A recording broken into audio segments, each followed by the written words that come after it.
DVD Era TV back at y'all with another one live from the dirty section of YouTube. You know the slogan. Today we gonna talk about that Rockefeller and Terror Squad beef. Now let's get into it.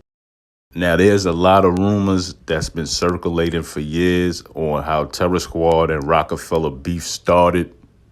You heard things like Jay-Z being the one hit in the head with a champagne bottle by Big Pun. You heard that Jay-Z was chased out of the club by Big Pun. It's just been a lot of rumors going on.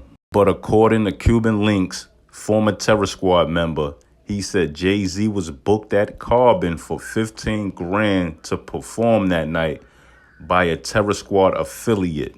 Now, Memphis Bleek and his entourage will end up talking to that Terror Squad affiliate in some kind of room in the club, and that's when an argument breaks out between Memphis Bleek and the Terror Squad affiliate because Jay-Z was no longer coming or was no longer performing.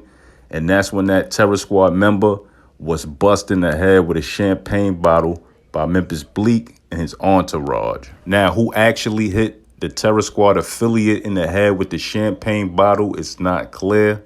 Now, you know when you're a rapper, no matter who do what in your crew, being that you're the famous one, you're going to take the blame. But according to Cuban Links, the Terror Squad affiliate returned back to VIP and said, "Twin, they flipped on me. Memphis Bleek and them bust me in the head with a champagne bottle." From there, that's when Big Pun jumped up with his Rambo knife, started chasing members of Rockefeller.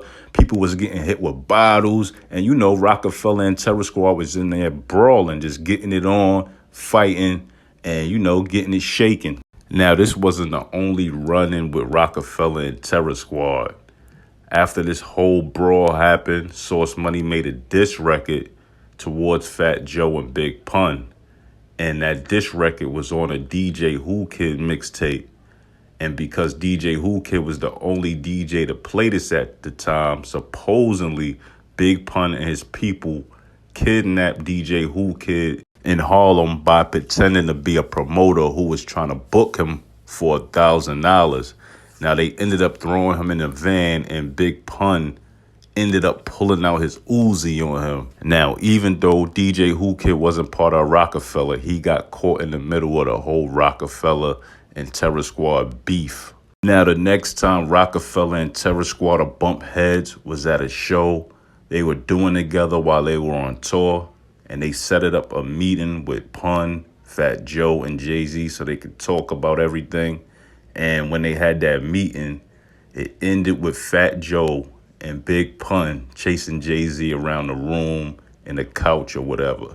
And I don't blame them because them some big dudes. Now, after Terror Squad and Rockefeller beefing for nearly 2 decades, or tension between Jay-Z and Fat Joe, all of this ended because Fat Joe made a phone call to Nori, who made a phone call to Bleek.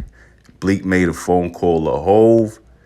And, you know, let Hove know that Fat Joe wanted to squash the beef and he wanted him to get on the All the Way Up remix.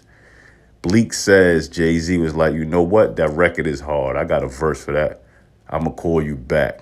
And just like that, these two will squash their beef. So it wasn't Hove that got knocked upside his dome with the champagne bottle. It actually was Bleek and the entourage who hit one of the Terror Squad dudes upside his head. So like, comment, subscribe, hit that notification bell, and tell me what you think. I'm out.